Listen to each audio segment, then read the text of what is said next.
Inquire all those questions you've always wanted to know. Ask Kati anything. Hey everybody, welcome back to another episode of Ask Kati Anything. I'm your host, licensed marriage and family therapist, Kati Morton. Welcome, I'm happy you're here. Now today we have, let me see, I already forgot, 9 questions. So without further ado, let's get into them. Now the first question says, hey friend, I really like the way that started. So hi friend, says, here's my question. Is it okay if I never want to stop going to therapy? It's not an attachment thing.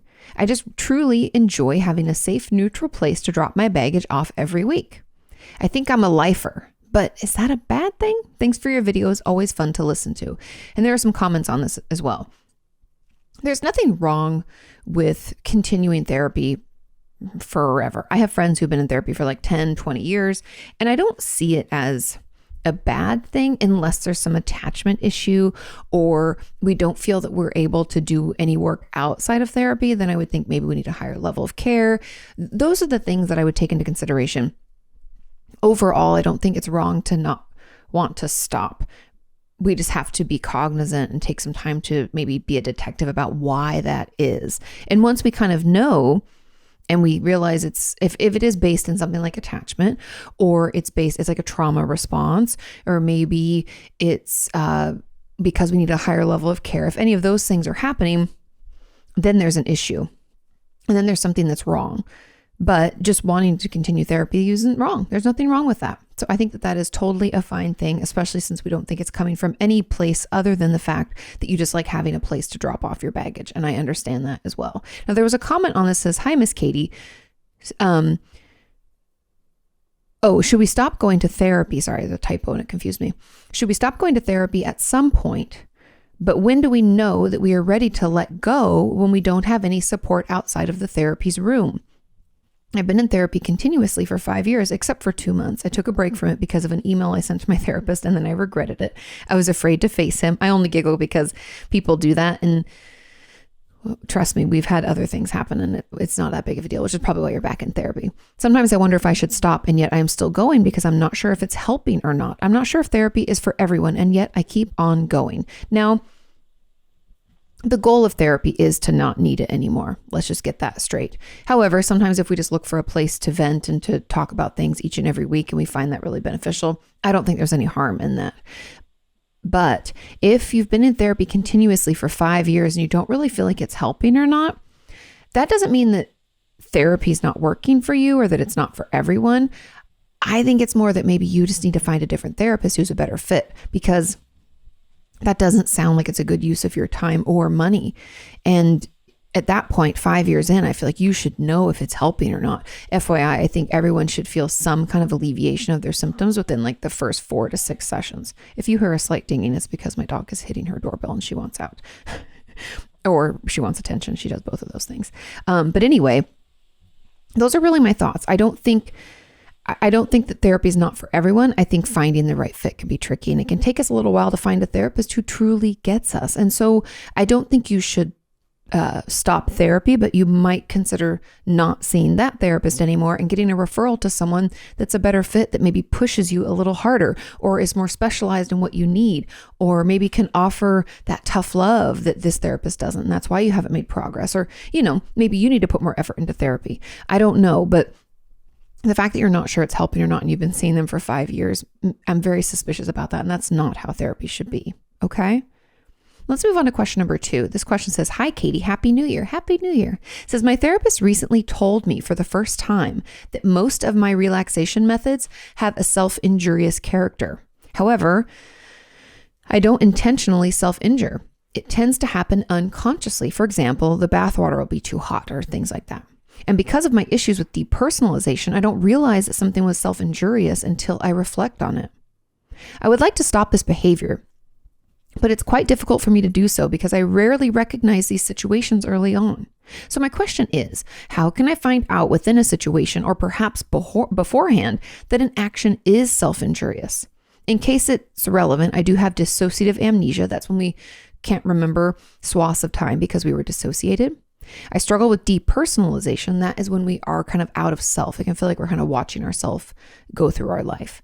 And generalized anxiety disorder.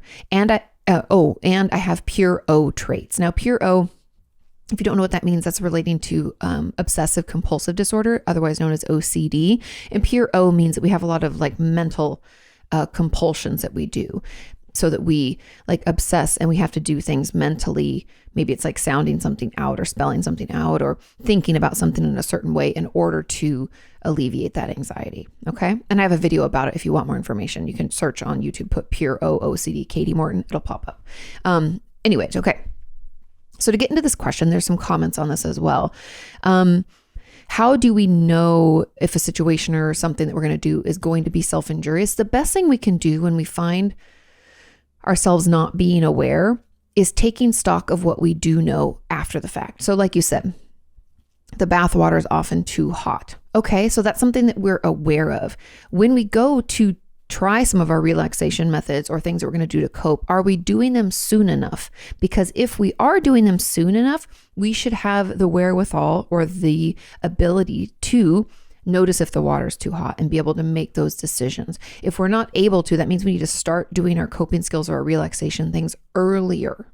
Does that make sense? Because if we feel like we're too spaced out already by the time we're doing it, it's too late and we're not going to be able to change anything. Unfortunately, being in dissociation as a therapist, I'm kind of not helpless, but there's a lot that I can't do to support you until I get you grounded. And so the only things I can do are things to try to move you back into your body or your environment by, different grounding techniques. I won't get into those, but those are the things that we would need to do first before we try to recognize if something, if the water's too hot or something like that. And so my real advice is to use information that you have about past things that you've done, past coping skills or relaxation techniques that you've used, and why, have your therapist work with you. Like, was that an unintentional self-injury? Like I've had patients do all sorts of things that are kind of self-injurious. It can be like the bathwater being too hot, but it can also be like doing something to harm a relationship, even though that's not the goal. It's like we don't know how else to cope with what we feel and we take it out on someone else. And that's almost, for a lot of my patients, can be like self-injury because that's the one support they have. Or we cannot eat, longer than normal or overeat. And it's not done in an eating disorder fashion. It's done in a self-injury fashion or not taking medicine. And there's all sorts of ways we can do things, that are self-injurious that we might not right away assume as self-injurious behavior. Does that make sense? I hope that makes sense. And so anyway, my advice to you is to find ways to ground, like the grounding techniques. Some common ones are counting colors. You look around the room, how many things in this room are blue, brown, black, whatever. Then going through the ABCs. What's in the room starts with A, B, C, whatever. Some people like to snap rubber bands. If we have a history of self-injury, I'm not always a huge fan, but it's worked for some people, and I don't knock it until somebody tries it or they tell me otherwise. Changing the temperature, like splashing cold water in your face, things like that. Those can all be helpful. And once we're effective at removing ourselves from that dissociative space where we feel, disconnected from self, then we can actually take certain behaviors or take action, I guess, to not make them self-injurious, to touch the water before and put more cold in, or let some water out and put cold in, or to make sure that isn't on too tight, or we have eaten in the last 3 to 4 hours, or whatever it is that we're kind of doing that has that kind of self-injurious flair to it. We can check in and make sure that it doesn't. And it also might be helpful, and this is kind of separate from your question, but it might be helpful to understand why we're doing that. Because if we struggle, I don't know if it says if you struggle with self-injury in general, but I'd be interested as to why that's happening, and what's triggering it and what your thought process is. If you're aware, you might not, but I am always curious about things. It never hurts to be curious, to ask some questions about it. So it could behoove you to take some time and think about it yourself.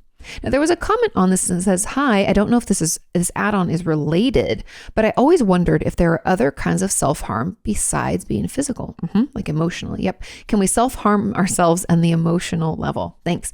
Yes, we can. Like I said, we can sabotage relationships and do other things to kind of hurt ourselves. that's why a lot of my borderline personality disorder or BPD patients will not struggle with self-injury anymore in the physical sense, where they're not like burning or cutting themselves or doing something else. However, they've like fought with a lot of people in their lives and done other, we call it splitting. It's when people are all good or all bad, and they can do some of that behavior to like throw a rift in their relationships, which causes them emotional distress. And then for a lot of us, the self-injury is kind of boiled down to us feeling like we're not good enough or we're deserving of the pain. And so if we don't give ourselves the pain through what we would normally consider self-injurious behavior, we'll find other ways to give ourselves that pain. That's why I talked about like not taking medicine when you're supposed to, eating irregularly, overeating, undereating, stuff like that. Wearing things that even uncomfortable. I had a patient who used to wear clothes that were undersized on purpose, kind of as a way to make herself uncomfortable, not going to the bathroom for long periods of time. There's a ton of different things we can do. And that's more physically. I know this person's talking emotionally, but there are a lot of ways we can harm ourselves. And so, yes, I do believe that we can trade self-injury in one way for another and do it emotionally. And we can even like harm ourselves with the way that we think and things that we do. And that could be an emotional self-injury too. Does that make sense? I hope so. Okay, now there's another comment. It says, a few years ago, I used to pull out my hair for hours every day. Would that be considered a relaxation method with a self-injury component as well? Good question. Or is that even trichotillomania? For me, it started out as obsessing over the split ends of my hair and pulling them apart. I had a friend that used to do this in high school. It was comforting and relaxing to me. I ended up doing that for hours and hours, and at some point it turned into pulling specific strands of hair out. I started noticing that I developed some bald patches on my scalp, and I was so embarrassed, but I couldn't stop. I went back to obsessing over the split ends of my hair rather than really pulling it off. And unfortunately, the hair did grow back. Unfortunately, the hair grew back. I almost read that incorrectly. After 2 years or so, I cut my long hair off, mostly because I thought it would help me stop obsessing, but it didn't. Yeah, it doesn't. I couldn't use the hair on my head, so I just switched over to pulling my arm or leg hair. Very normal. I've done this for almost 2 years, and now even when I try really hard, I can't stop. What should I do? Is this a weird thing to do? I'm so ashamed. This is not a weird thing to do, and there is no reason to be ashamed, but I understand that kind of shame spiral that you can get caught in. What is happening is trichotillomania. Now, I have a video about trichotillomania, and it's a fancy DSM word for hair pulling disorder, and it's usually, I don't know if it's actually, I'd have to look at the DSM, but I believe it's under anxiety disorders, but they might not blanket it or put it under that umbrella, but I do. Same with excoriation or skin picking disorder, when we pick at our skin.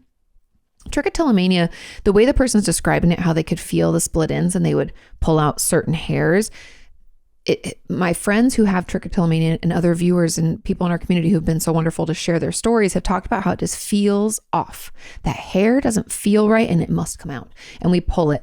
And the reason that I say it's an anxiety disorder is because those of us with trichotillomania can feel super, super anxious, and it is soothing to do that. And the pulling of the hair can be kind of a self-soothing. Now, it's usually on your head. That's the most common. So eyebrows, eyelashes, hair on your head. But I've had patients pull armpit hair, leg hair, arm hair, all that stuff, just in an effort to like move it from their head. Or I don't think I've ever had anybody have their arms or legs be the first place that they pulled when it came to their trichotillomania urges. But I just want you to know that we can pull hair from wherever, but the most common is hair on your head, meaning like eyebrows, eyelashes, and hair on your head itself. So what you're experiencing is trichotillomania. It's very common. And if we can treat that anxiety, in my experience, if we can find ways to better soothe our system, and it could be medication-based, it could be behavioral techniques you get from your therapist. I find cognitive behavioral therapy, or CBT, to be incredibly beneficial. Also DBT, to be honest, can be really helpful for those of us with high anxiety. Those are all things that can really benefit us and help bring that anxiety level down and hopefully remove the urge to pull our hair. Yeah, but it's really common. Nothing's wrong with you. It's okay. We can figure it out. It is trichotillomania has a name for a reason, because people struggle with it. So you're not alone. Okay. Now there was another comment on this, actually a couple more. It says, I hurt myself by withholding food. Yes, just like I said, I just can't stop. And I feel so much better when I'm restricting my intake. I'm guessing this is a form of self-harm. However, I thought it was more normal to purge and overeat. No. We can do it either way. And this also kind of sounds like an eating disorder. And sometimes it can be hard to tease out what's an eating disorder and what's self-injurious behavior through food intake. And I'm here to tell you that sometimes they're the same thing. Because if we consider self-injury and eating disorders both as coping skills, right? It's not about the fucking food. It's not about actually cutting or harming myself. It's about what that offers to me, which is usually a distraction or a relief from what's going on in my life and in my head. It's so overwhelming. I'm going to overeat till I can only think about how full I am, or I'm, going to obsess over the food that I'm going to eat and create this ritual around it. So I don't have to think about what happened. Or on the flip side, I'm going to restrict until all I can think about is food, right? It's the same outcome. That's why I actually really hate it. Not don't enjoy, that's like being way too nice. I hate it when insurance companies don't want to cover binge eating disorder. They only want to cover anorexia nervosa. They don't want to cover bulimia or, OSFED, which is like, otherwise specified feeding or eating disorder, just kind of like a catch-all for any other eating disorder behavior. Pisses me off because eating disorders come in all shapes and sizes. Rah. So anyway, that's a topic for a whole nother podcast or a whole nother video maybe. But I want to tell you that this withholding food, and you said you feel better when you restrict your intake, sounds like an eating disorder. And it also sounds like the purpose of your eating disorder is to harm yourself. And maybe you feel like you deserve to be harmed. Maybe that distraction and restriction takes your mind away from other things going on, or maybe all of the above. But yes, that's, it's not more normal to purge and overeat. No, it can be done in a lot of different ways. Purging and overeating can be self-harm behavior or eating disorder behavior, or both. And so can restriction. Now, there was another comment that said, "Hi, Katie, to add on, could self-sabotage be considered a form of self-harm?" Thank you. Yes, just like I said, we can sabotage our relationships or our own life as a way to emotionally self-harm. Now, I know a lot of people are probably thinking, well, then isn't everything we do self-injurious behavior? No, if we're actually taking care of ourselves and doing some things that are loving and wonderful, no. But we all have a lot of self-injurious behavior and urges that because society can be so negative and just so false, we can believe that that's normal. That it's normal to sabotage my relationships or my job or my progress. Like a good example of someone who sabotages, maybe it's because Sean and I are rewatching Seinfeld, but George from Seinfeld is a classic emotional self-injurer. And I believe it's because his parents are kind of like emotionally abusive, and I don't think he feels good about who he is. And so he wants to prove that to himself by harming and injuring every potential for his life to get better. And so, yes, doing things like that can be emotional self-harm. Okay. Now there was one more comment, and it says, "I often escape uncomfortable feelings by switching it all off and just feel okay or numb instead. And then I slowly come back. Is this also a bad thing? My therapist said it's protective. It's a protective coping skill, but didn't really understand if that means, I didn't really understand if that means that I should keep doing it or if I should stop." Now, this is a great question, because if we switch everything off to escape uncomfortable feelings, it's definitely a protective coping skill, and it's not helpful at all. But it used to be helpful, and that's a lie. I don't want to say it that way, because it's not that it's not helpful at all. It's that it's only holding you back in your progress in therapy and for you to have a better life. Does that make sense? Because the way it helps is by giving you a break from how you feel, right? These uncomfortable feelings, AKA probably all feelings, are too much. And so we get to not feel them. We get to switch it all off. And that feels amazing, or it actually doesn't feel like anything. And so it's better than feeling the other stuff, right? It's helped us in the past and it's saved us. However, at this point, all of this stuffing down and numbing out is catching up with us. And that's why we can feel really emotionally volatile. Like, it's really common for those of us who struggle to even acknowledge a feeling we're having. We can feel tilted. Like one minute we feel fine, next minute we want to cry. Then it's like, people can just set us off, and we can be irritable, can, feel really anxious when we go to sleep. And the day we feel super depressed, we can just feel all over the place because we're just numbing out instead of tapping in. Is tapping in really uncomfortable? Yes. Does that mean it's not worth it? No, it's still worth it. And so that did benefit you, and it was a thing that you did. I don't like to call them good or bad things, but it's something that helped you for a while, and it's not helping you anymore. It's hindering. And so it's something that we're going to have to try to find a way to like manage and stop doing slowly. Okay, let's move on to question number 3. It says, hi there. Howdy do. It says, how can those of us who can't remember our trauma feel validated? I feel like there are no communities for people like me who are scared and experience trauma responses, but don't have the memories to talk about the trauma. I've been doing trauma work for years, and my therapists have continually reminded me that we can still honor the trauma responses without talking about a specific memory. But I still feel so alone in my struggles. I feel like everyone except me can remember at least a piece of their trauma, but I got nothing. Additionally, while I know intellectually it's true that memories aren't necessary in order to process trauma responses, I don't truly feel like that's true for myself. I feel like I'll always be holding out for a memory. I experience body memories, there you go, emotional flashbacks and dissociation, but I feel like I'm just being dramatic because I have no evidence to support these reactions. This leads me into a self-deprecating spiral because what kind of person makes this stuff up, you know? How can I trust that my responses are valid and let go of this narrative that I'm making these things up for attention?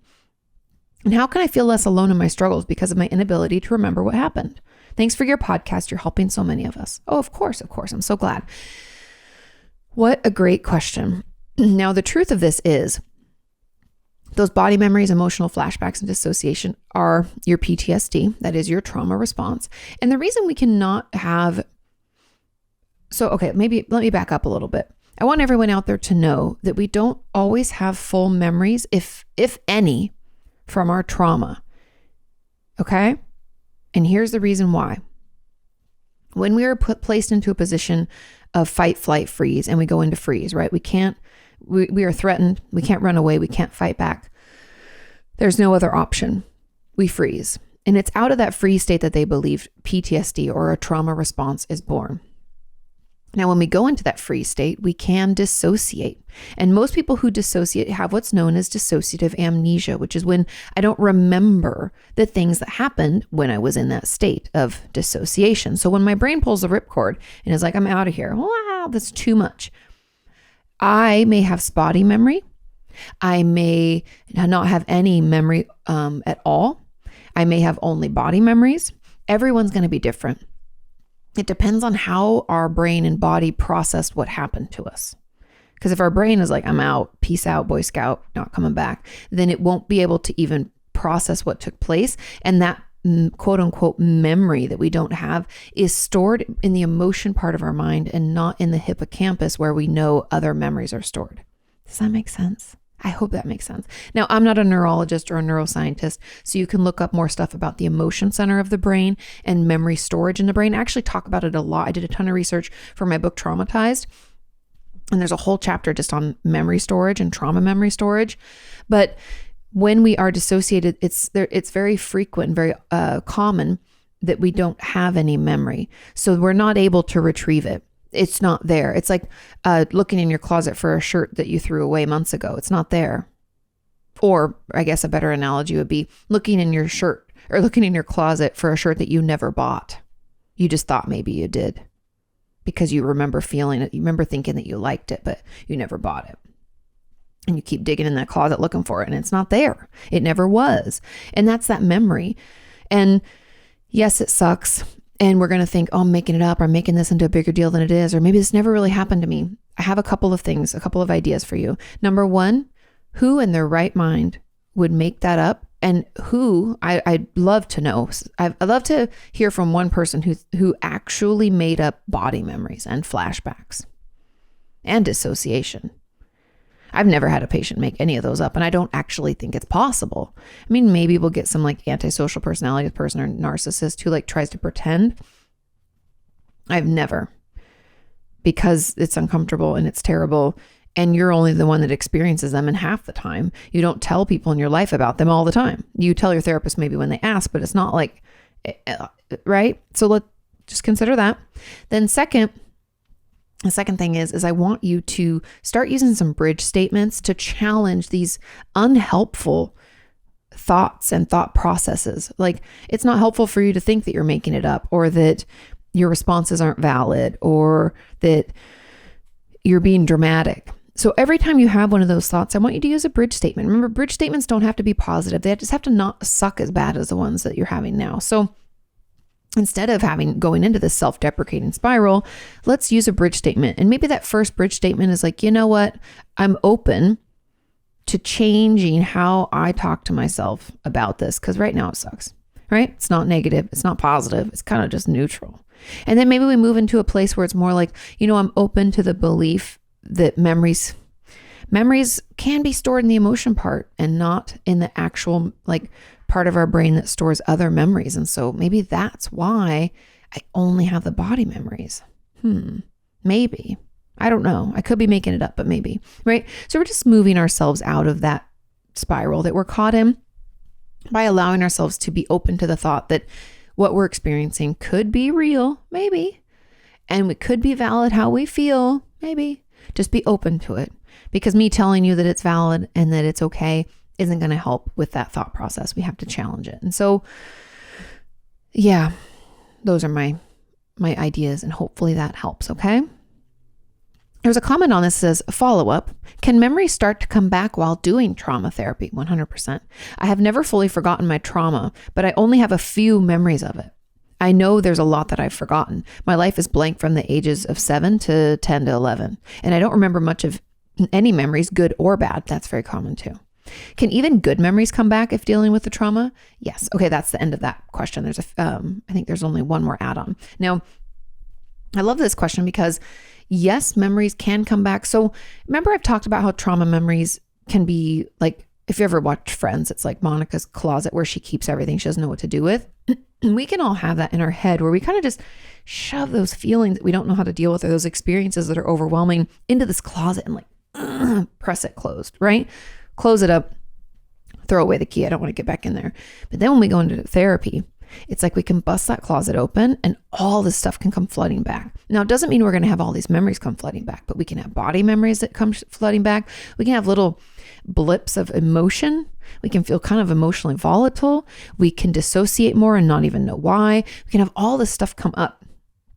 And as we work through the trauma in therapy, it's almost like we're piecing together these memories little by little, or what I like to call like a trauma timeline, where we might not be able to fill it in right away, but as we work, we can piece together, oh, okay, well, I have this one memory, around this time, because I remember we had this car and I had that when I was in 7th grade. I think I asked my mom and she said it was 7th grade. So I had to be around that age, right? We can slowly put some things in.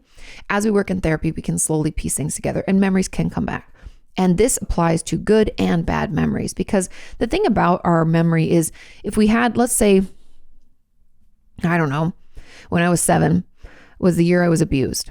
But I also went to Disneyland that year for the first time as a kid. And I also moved house. My parents and I moved a state away or something. Let's say all that happened when I was 7.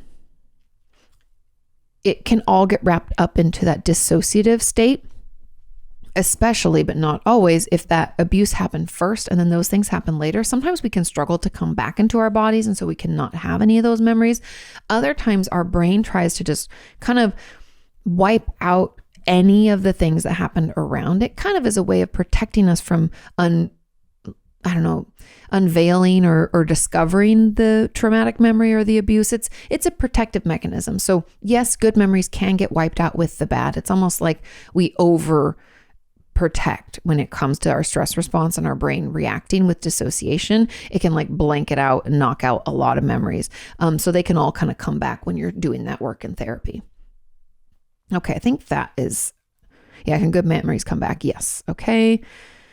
I think that's it. Now, there was a comment on that says, as an add-on, I'm not sure if it's relevant, but I was sexually assaulted 2 times by 2 different people when I was 18, at the end of the year, the last year of school, before our exams. In Australia, it's the HSC. There was a party and I got extremely drunk and I passed out and some friends put me to bed. I remember bits and pieces from the first one. I kept coming in and out of consciousness, but I couldn't control my movements. And the second one, I froze and then dissociated, of course. I mean, how terrifying. I'm so sorry that happened to you. I don't know if it involved just these 2 guys or if more came in. I told one of them a few years ago and he apologized, but he said something along the lines of, I was drunk too. And you don't know the full story. And this makes me question myself. Like, what did I do that I don't remember? I feel like what I do remember, I can't trust, and perhaps I made it all up. I'm in my mid-20s and I've had so many issues with intimacy, and I don't say no anymore when it comes to sex. I just freeze. Any touch, and I'm usually very uncomfortable. Any touch I'm usually very uncomfortable with. I don't trust myself, my memories, and my decisions. I'm so sorry that happened to you. And drunkenness or unconsciousness is not consent. And that guy saying you don't know the full story can fuck right off. I'm going to punch him in his throat. Okay. My best advice to you is to get into therapy as soon as possible. I know in Australia it can be kind of tricky and there might be a wait list and things are online, blah, blah, blah, blah. I do know BetterHelp and Talkspace are available worldwide. I link BetterHelp in the description of all my videos. I have many members of our community who have utilized it in Australia and found it helpful. We need to get you some therapeutic support because we need to process through this. We need to start working it through and piecing together what we know and don't know and bridge statementing ourselves out of this, like, I don't trust my memories, I don't trust myself kind of things. There's just a lot to unpack here and you really need support. And I would hope that Australia has some kind of support for, sexual assault victims. Like sometimes when we go into these like specific niches like trauma or sexual assault or, childhood abuse, sometimes we can find some organizations that offer free resources or more therapy. I think there's one in Australia called Blue something that someone else in our community was trying to access. And I know they do have a little bit of a wait list, but maybe that's something we could get on. Anyway, I really, really encourage you super strongly to get into some therapy and support so we can process through what happened, because fuck those guys, man, what a bunch of assholes. It's so terrible. I'm so sorry that happened to you, because we can heal from this and you can go on to have a happy, healthy sex life. I know that the Courage to Heal workbook is mainly focused on like childhood sexual trauma, but I find the last couple of chapters to be really helpful when we're trying to find, this will be in the future, but it's when we're trying to find a way to have a healthy, happy sex life. So you might, want to pick that up as you work through it with your therapist a little bit later on, but we're going to have to process it through. This might mean we do some EMDR or exposure therapy or any of those things. All of those can be really beneficial and help you work through it, because just trust me, it can and will get better, and they don't deserve to take any more from you. And frankly, I just want to knock both those guys out and throw them in a hole. Bunch of losers. Okay, let's move on to question number 4.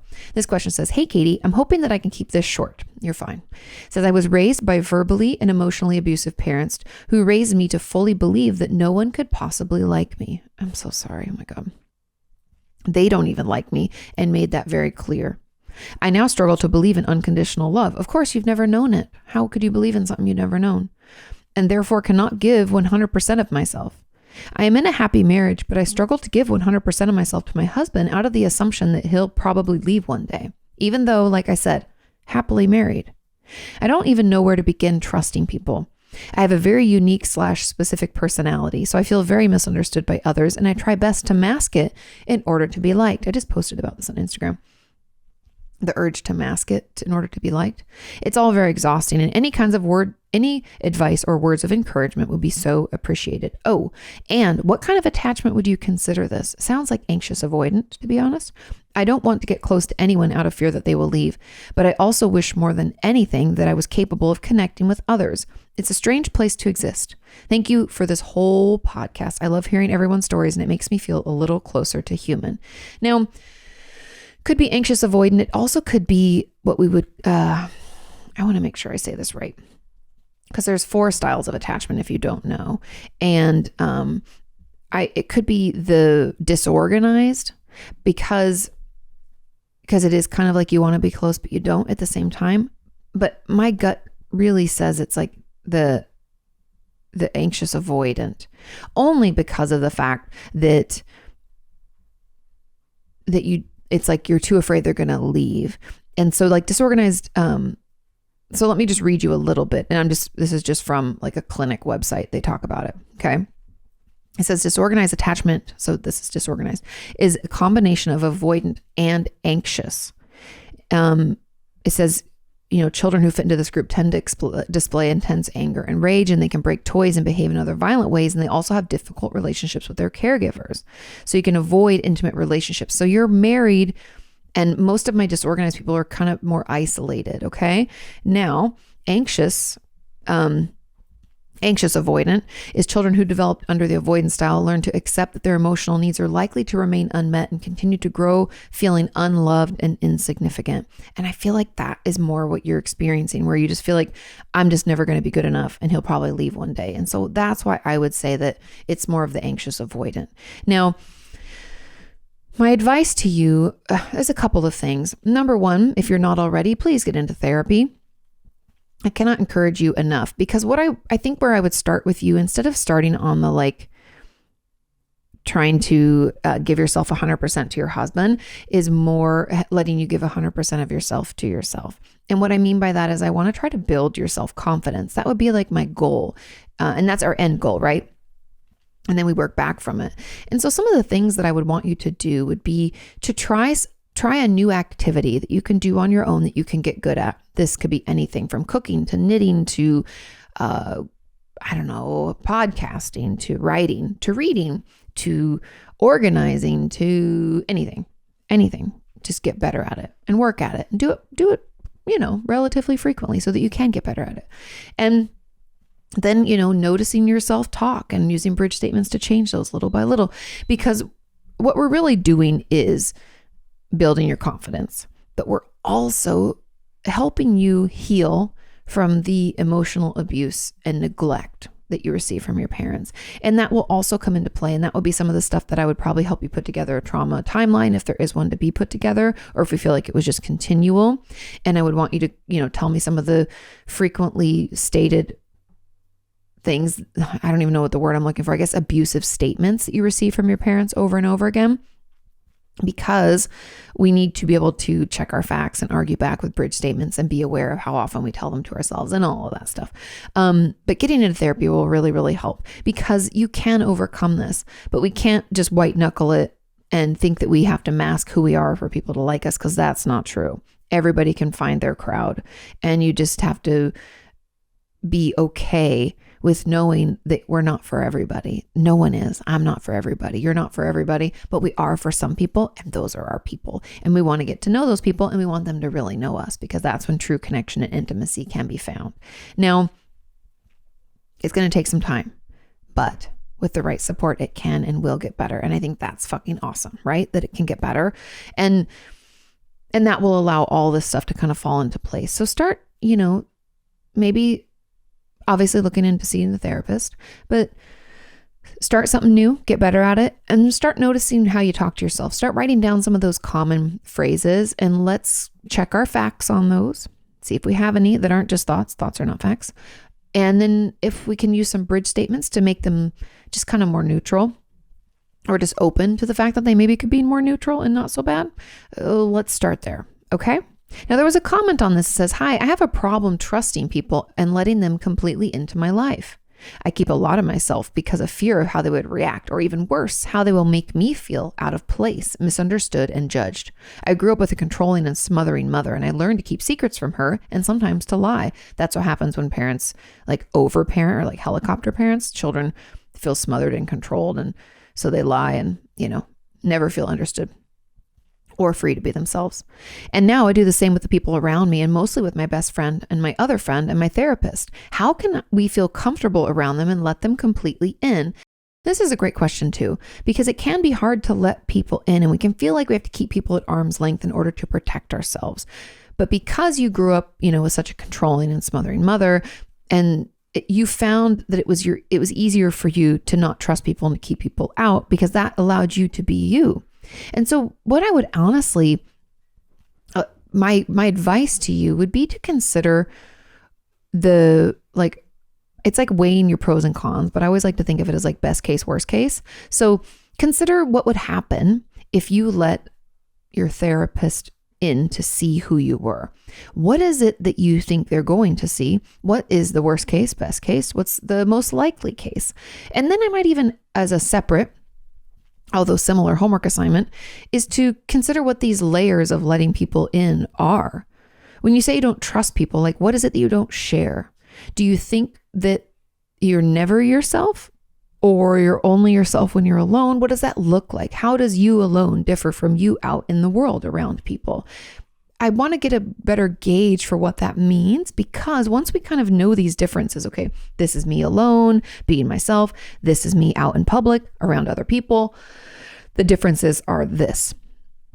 Then in this difference, can I kind of in a hierarchical way, meaning from like easiest to let people see to the most like intimate, embarrassing, can never tell people things. How can we put those in that scale of, 0 to 10 kind of, and then how can we slowly tippy toe in to share some of that with our therapist or our friend or whoever we want to share with first. I think therapist is usually the safest to go with first, but completely up to you. And can we let them in on those little layers and see how it goes? It's like we're testing the waters. And that's the best way. We have to prove to our brain and probably our nervous system, because it's like feeling really anxious and worrying that people are, going to control us or smother us or whatever.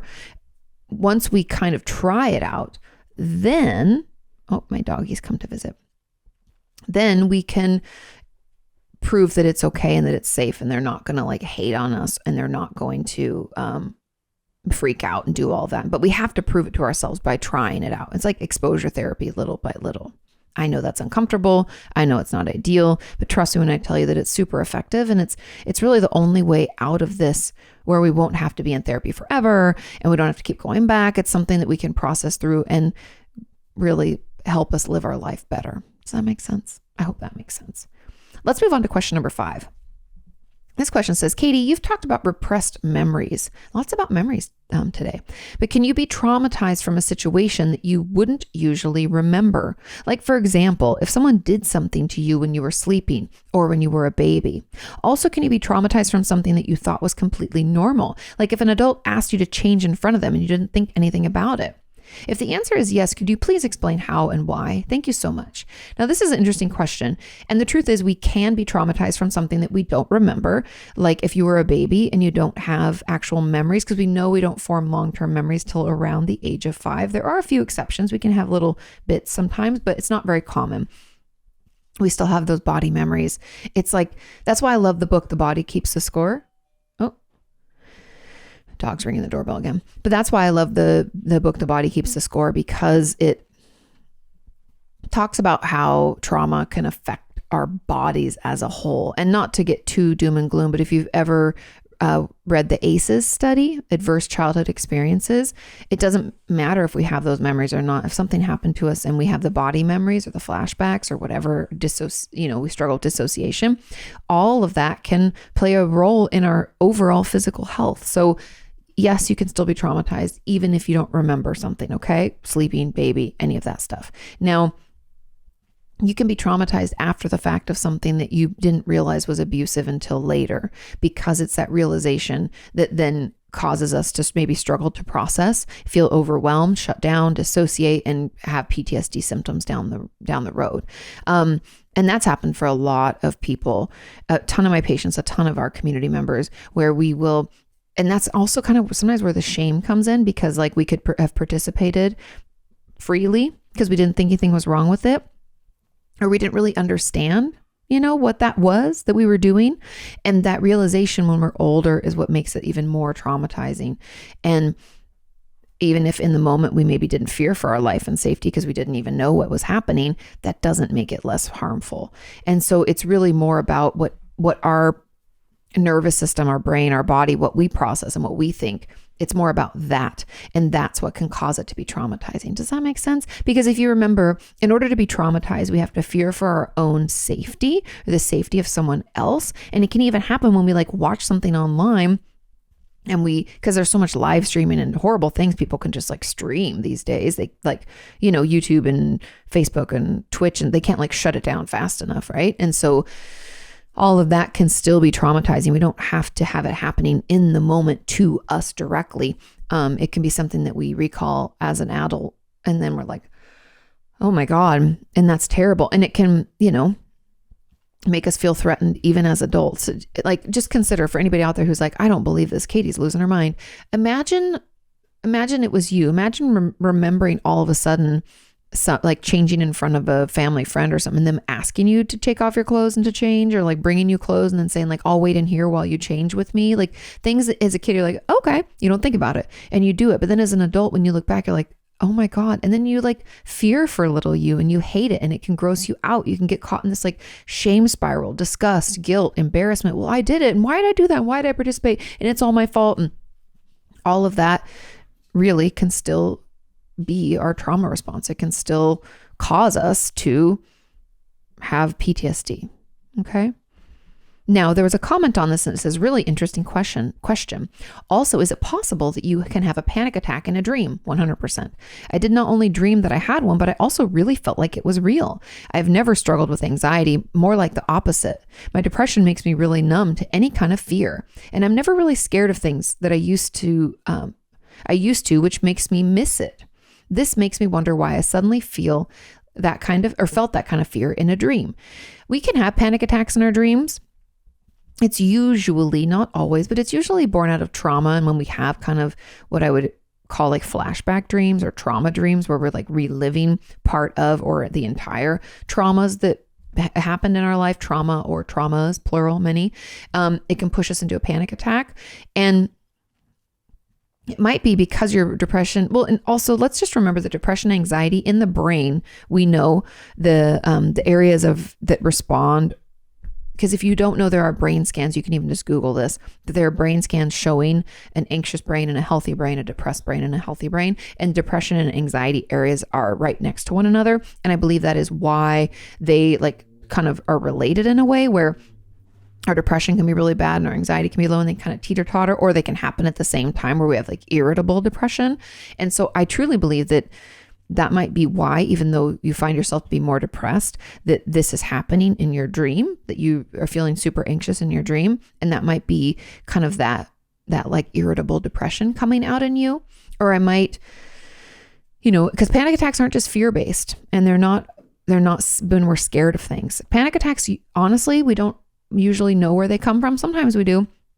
A lot of times like they come out of nowhere. So don't feel like it has to be because you're scared or even feeling anxious when you go to bed. It might be just a symptom of your irritable or anxious depression.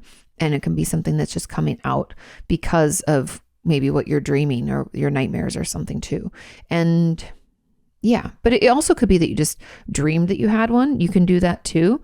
I've had patients tell me that, we can dream all sorts of things, but I want people to know that you can have a panic attack in your dream. You can in your sleep, really is what it is. In your sleep, you have a panic attack because our system gets overwhelmed. Because a lot of times, every time, because I almost always remember my dreams. Dreams feel real, right? So we can get overwhelmed and get really, maxed out and have a panic attack in our dream. Okay, let's move on to question number 6. And this question says, hi, Katie, Happy New Year. Happy New Year.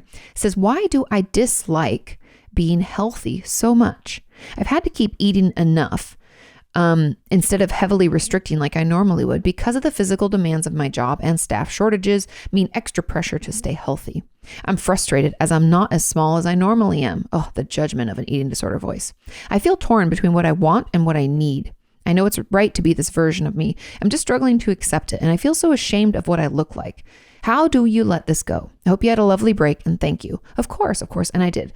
My first order of business with this would be to your journal. This is your homework. Your journaling homework is to write it out just like you're telling me. What is it that you get from being small? What does it mean to be small? What's the value that you place in that? There's some value in there. Why do we value that? Also, maybe in the same breath or in the same journaling, prompt or page, why would it be bad to be big? And what is this focus on smallness keeping us from thinking about? Are there times when we really focus on like not eating and being small? What's happening then? Is it someone controlling a part of our life? Is it trauma from our past? Is it when we feel like other things in our life are just out of control, going mad? Is it because of the pandemic and the whole world feels like it's going mad? Are we just grasping at straws on anything to help us feel more stable? You know, I'm really curious about what it means to be small. Why is that something that we value? What would it mean if you're just normal, medium? What would that mean? What would that say about you? What if you were large? What would that say about you? I always want to dig into these belief systems because eating disorders serve a purpose. They help us cope. So that's kind of the part of like, what are we not thinking about because we're thinking about this, right? We kind of have to figure out the root. But we also have to figure out what our belief systems are around the eating disorder stuff. Why do we believe that that is better? Why do we believe that that is important? What is it about that we think, what does that say about us, right? Because you're saying like you are ashamed of what you look like. I would argue that maybe you didn't even like what you look like before, because if I know eating disorders and as well as I think I do, it's never enough. And they always tell us we're stupid, ugly, not good enough, not sick enough, not trying hard enough, not doing this enough, not restricting, not overeating, whatever. They lie, shit talk. And that's why they're so hard to get out of and hard to believe that we are worth it and we can get better, or that, you know, it is bad enough to reach out for help. So anyways, I don't think it's that you dislike being healthy so much. I think it's what healthy represents for you. And so define that for me and tell me why you believe that. What is it about that? What, you know, let's just be curious. Try to explain it to me like I don't even speak your language. What does that mean? Why would that be bad? Why would that be good? Sometimes we're surprised what we find when we're just a little curious about our belief system. And so honestly, digging into that why and pushing back, it's in order to let that go. That's really like, how do I let go of my eating disorder? And in order to do that, we have to make it not necessary. Like it doesn't have a job anymore. And the best way we can do that is by figuring out that why, right? Is it the control? Is it that other things in our life feel completely crazy and we need to do something to help us feel stable? Is it abuse? Is it our family was really weird about food? Because that can affect us too. Was my mom like a yo-yo dieter talking about body and food all the time? Or did our mom put us on a diet from a young age and tell us we were heavy? Like what kind of, but that's abuse also, by the way. But you know, what happened? Why is this? Why do we need this? What purpose does it serve? Okay. The comment on this is literally this. I'm always so mad that whenever I go to have a snack or meal, I never fancy the healthy options. Like, why am I like this? I used to restrict a lot and now I've been stuck binging, for well over a year now. So I know I don't have a good relationship with food, but how can I get myself to try and fancy the healthier options sometimes? This is so interesting. Like I will sometimes force myself to have healthier options or say fruit for a snack, but I'm never satisfied. And I have what I fancied afterward anyway. Between the gaining weight and knowing that I'm not eating healthy, I cannot stand being the way that I am. Any advice on how to try and get over this is very much appreciated. Thank you for everything you do, Kati. I love this question. Both options are fine. And the problem that we have with this is what we're telling ourselves. It's our relationship with food. It's what we're telling ourselves about healthier versus unhealthier options. And even that belief that we can't have the unhealthier one leaves us to want it and potentially, most likely, overeat on it. And it's really getting us out of this like binge restrict cycle. And it's very normal for eating disorders to kind of swing around and change shape and be like binging, restricting, purging. We can have all sorts of different behaviors and kind of swing around and pick and choose as we work through it, as we try to heal and manage it, right? And so when it comes to this, it sounds like restriction used to be the way that you were, and now we're binging. And just like almost every eating disorder patient I've ever had, ever in my history, we hate it and we're mad and we're frustrated. And we're probably doing a binge restrict cycle, meaning that these healthier, quote unquote, healthier options, we probably do really well in the morning, afternoon. Then comes around nighttime, I'm kind of more hungry because I haven't ate enough today. I didn't eat everything that I needed to eat. My body doesn't have the energy to do what it needs to do. I've also just not been satiated or satisfied with anything that I ate. Shit. And I'm also tired. So I'm more hungry because I've been starving myself all day, and now I'm tired, so I'm more vulnerable to these urges. And then guess what? I overeat and I binge, and then we start all again tomorrow, and we do it over and over and over. And I'm here to tell each and every one of you that the only way to break ourselves out of this is first, obviously, see a therapist. consider a dietitian if you can afford one. If you can find one, I highly, highly recommend it. We have to eat every 3 to 4 hours, and we have to stop judging food as healthy or unhealthy. I know people will fight me and be like, but there are foods that are I shouldn't eat French fries every day. Here's a challenge to anybody who thinks that or wants to say that. I challenge you to eat nothing but this unhealthy food. Let's just say French fries for a week straight. I challenge you. That's all I want you to eat. Nothing else. Do you see where I'm going with this? You're not going to want it. I know you're like, I'm going to eat this so much. I'm going to be so tell your eating disorder voice, shut the fuck up. You're not going to do that. You're going to eat it when you crave it, and that's okay. Your body's telling you it craves it, but guess what? When you give your body what it craves and you haven't restricted it all day long, you'll eat a normal helping of a thing like, I don't know, fries, pizza, burgers, cookies, whatever your fear foods are. You'll eat a normal amount because you can have more tomorrow if you want it. And you aren't starving because you ate regularly. So if we eat every 3 to 4 hours on items that taste good, and yes, I will be honest with you, a lot of my patients coming out of this binge restrict cycle, for the first maybe a week, will find themselves finally eating and allowing themselves, giving themselves permission to eat the foods they couldn't. But then we kind of get in this rhythm. Like, I'll even be honest, sometimes Sean and I, when we're traveling, there just won't be a variety of options. So I'll get stuck eating, like, let's say, like a lot of ham sandwiches. And guess what? I crave something different. I want pizza. I want a salad. I want a cookie. I want not a ham sandwich. And that's going to happen to you too. You're going to not want some of those foods. And you're going to crave, I don't know, a Caesar salad or a ham sandwich or whatever. You're going to crave something different, a stir fry maybe, because we get bored of food and we need a variety. And that's why the real way to heal and the real way to get over this is to stop saying food's good or bad, healthy, not healthy, because that's only going to make us judge our decisions. And then we're not going to feel satisfied or satiated. So we're going to eat more. It's that fucking binge restrict cycle. So I challenge you every 3 to 4 hours, eat what sounds good, eat what you want, I give you full permission, but give yourself full permission. Try it for 2 weeks. Can you do that? I promise you will not want French fries every day. It will be okay. And then we'll actually be satisfied with what we ate. It's amazing, I tell you. But get a therapist. And there's also the intuitive eating workbook. It's in my Amazon shop. So you go to Amazon.com/shop/Kati Morton. It's in there. And that might be able to help you too. Now, there was a last comment on this that says, wow, I can relate to this so much. I sometimes want my depression to get even worse. Why? Why can't I be happy when I have a good week? Sometimes it can be scary to get better.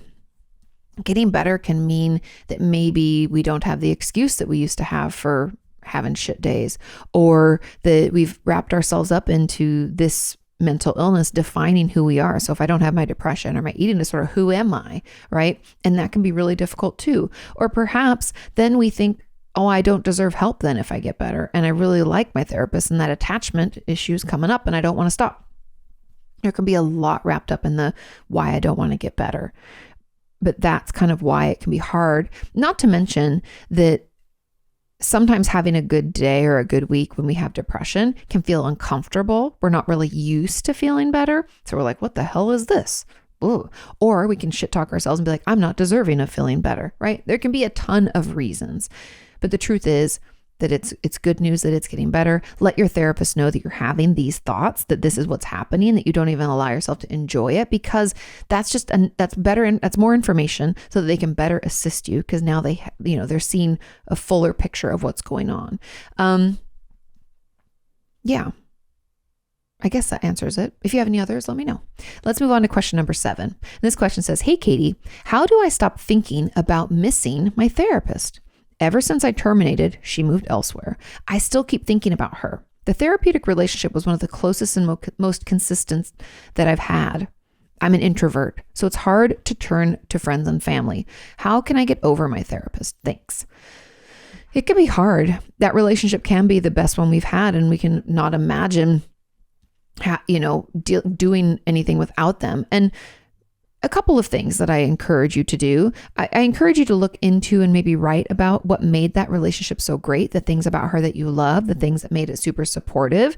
And then I would encourage you to find another therapist, because it's not just that therapist that could help you. Another therapist would be consistent and close with you, just like she was. I know it might be hard and we think she's the only one. I challenge you to push back against that and to try to see someone, because we can hold on to this therapeutic relationship and like put it on a pedestal thinking like nothing else could ever be like this. And I'm going to miss them forever. And I'm just never going to get over this. And we won't if we don't let ourselves. But I believe the way to get over this is actually to prove to yourself that we can have that relationship with someone else. And that's also really good when it comes to you not feeling like you can turn to friends and family and stuff like that. It'll prove to you, because I believe somewhere in there, I'm pushing back against this introvert part of you. I want you to be able to prove to yourself that you are worthy of healthy relationships and that people will like you. I find suspiciously a lot of people who will be like, I'm just such an introvert, are actually just struggling with self-confidence and self-worth. It's fine to need alone time and to find socializing exhausting, but there's a big difference between that and not turning to friends and family. I feel like there's probably some worry about sharing who you are with someone and having them not accept that. And so I would want to talk about that in therapy and want to process that. I'm sorry, my dog barked. She probably sees a squirrel. But I think that that's the way that we kind of work through it. That's the way that we move past it. And that's the way we get over it. Okay. I hope that's helpful. Let's move on to question number 8. And this says, morning, Katie. Good morning. It says, what do you do when thought stopping doesn't seem to work anymore? What do you do when you know what you're supposed to tell yourself, but can't get yourself to believe it?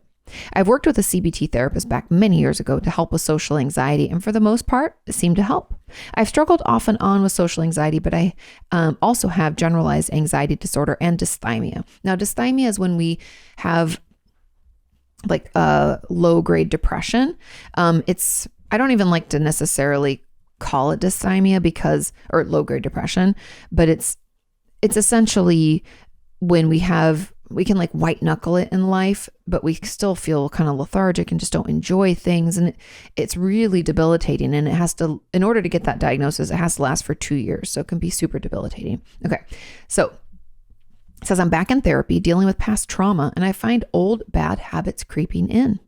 The negative thoughts are almost overwhelming at times, and in the past, I could usually contradict them and make them stop. But no matter how hard I try to say no or to stop or to try to change the thought, the negative thought comes back with claws and teeth and usually wins the battle. I know what I'm supposed to tell myself, but it's like I can't believe the positive anymore. Why is it so difficult? I love this question. It's because you're back in therapy dealing with trauma. I know that sucks. It's a shitty answer. But when we're dealing with something that I would argue is the reason for the other things, the dysthymia, the GAD, and the intrusive thoughts, I think trauma is the reason. It can stir it all up and make us feel worse before we feel better. And that's shitty. And I wish it wasn't so, but because we often are just stuffing down that trauma response and trying to manage, right? You're like thought stopping, using all your tools. When we dig into that deep well of pain and upset and things that happened that we never told anybody, it's going to make the other symptoms worse. And our old tools, frankly, just aren't going to work. And so let your therapist know this is happening. That's number 1. Number 2, another tip I have for you is instead of trying to thought stop by like changing the thought or doing those things, can we distract? I don't know if that works, but try to distract a little bit.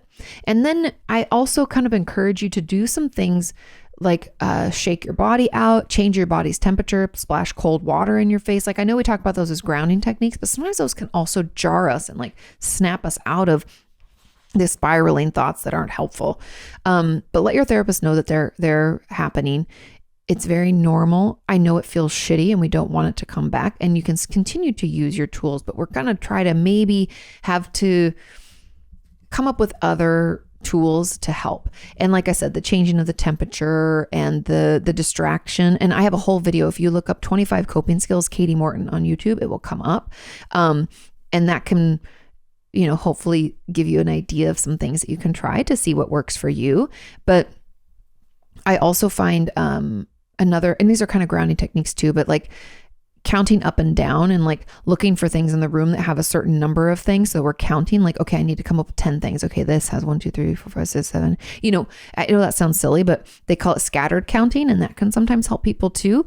And yeah. And then also, You can put in a podcast. Maybe we do some ASMR. I don't know if there's other things that calm your system. I'm just trying to think outside the box for you, but let your therapist know. And that's unfortunately why it's getting so difficult. And I'm sorry. Okay.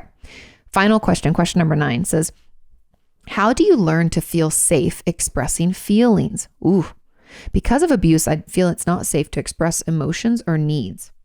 I also don't feel worth someone caring about me. How do I get through this? Now, these are obviously in response to the trauma. This is an abuse response, and it can be hard to feel safe expressing feelings. And so what I would encourage you to do is, I like to think of feelings kind of like there's layers. Like if we want to, quote Shrek, we can be like, they're like onions. They have layers. Ogres have layers. But we have layers. And I want you to write out, like, go to feelingswheel.com, pull up the feelings wheel or a feelings chart, find something that speaks to you and has some words on it that we kind of maybe like, or but I like the feelings wheel. So maybe start there. Anyways, I want you to pick out emotions, not the ones that you're feeling, just pick an emotion. And I want you to write about how you describe it to someone who's never felt it before, and maybe how it feels for you, if those are different. Sometimes they're not. Start doing this for some emotions that don't feel too scary to do it with. And we're going to get slowly but surely better. And the ones that are kind of scary to express, I want you to tell your therapist. If you're not in therapy, please get into therapy. We need to, if you can find a trauma specialist, that would be wonderful. But let your therapist know of the feelings that you have a tough time even acknowledging. And we can get really creative in this way of feeling safe. Like I've had patients do some collages to show me what anger looks like, or even happiness. The thing that you might find surprising is that what we would deem good emotions and bad emotions can be equally difficult, because if I'm feeling good, then something bad must be just right around the corner, right? And it can be just as upsetting or triggering. And if I'm feeling bad, well, I'm feeling bad. And so just be curious about emotions instead of trying to feel them and feel safe. And I think the goal, instead of using the word safe, I would encourage you to change it to neutral, meaning not reactive to it. I can allow the feeling to come in and I can acknowledge it for what it is, because I've been writing about them and using my feelings wheel, right, to identify and write some things out. But I don't have to react. And that neutrality can sometimes feel a little better to us, especially if we have a PTSD past and we're struggling with trauma, because safe can, again, like that good feeling, we can think something bad's going to happen. So we don't want that either. So safe can feel unsafe almost like immediately. So we're looking for something more neutral. That's the first step. And then the next would be starting to identify one feeling a day. I want you to do this for like 5 to 10 days. Just one feeling. What's one feeling you had today? And then we're going to work up. Every week or two, I want you to increase by 1. I don't want you to be doing more than like, I don't know, maybe 7 or 8. 5 is plenty, by the way, too. But you might get carried away and you might enjoy it, and you might. And I know everybody just rolled their eyes because I said enjoy it, but it might be helpful and healthy for you to start identifying them. And that's where I would start. I think so often we want to jump to the end result. Well, I just want to be safe feeling my feelings and expressing them. First, we have to get to know them. How can we express what we don't understand? And if we don't feel safe with them at all, are we even allowing ourselves to feel them? So we have to start where we're at. And that would be my encouragement for that first portion. Then the second portion of the question says, I also don't feel worth someone caring about me. How do I get through this? The best way to work on that is going to be obviously through therapy, but also I have a video about building self-confidence. Just put build self-confidence, Kati Morton. It should come up. And they're like building mastery. I've talked about already on here, where you find something that you can do and you get better at it. But also we're going to have to do some bridge statements. We're going to have to acknowledge when those thoughts that are coming in are negative about who we are and what we could mean to other people, right? We probably have a lot of automatic thoughts that are like, I'm a loser, I'm stupid, no one would like me, I'm not good at that anyways. And probably the deeply falsely held belief is I'm not lovable, or I'm alone.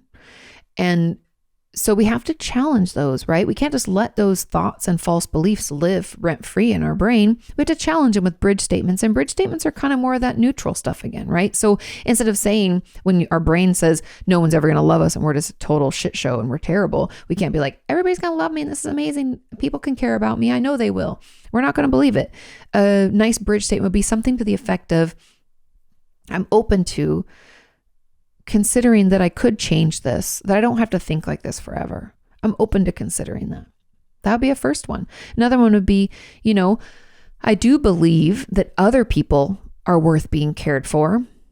And I'm a person too. I don't know if I'm worth being cared for, but I do recognize that some people are.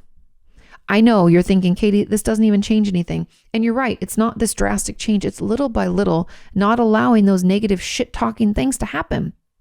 We're arguing back with something that it's not good, but it's not bad. And we're just trying to work ourselves over into a more healthy place. So be patient with yourself. It can be hard. It doesn't matter if we slip up and we let this shitty thought hang out. We just have to try again next time. And that's okay. It's a process, not perfection. Thank you so much for listening. Thank you for sending in your questions. I hope you have a wonderful rest of your week. I love you all. Take care of yourselves, and I'll see you next time. Bye. Ask her about your self-esteem or why your feelings hurt. You can ask her why breakups suck or why you've hit a plateau. Inquire all those questions you've always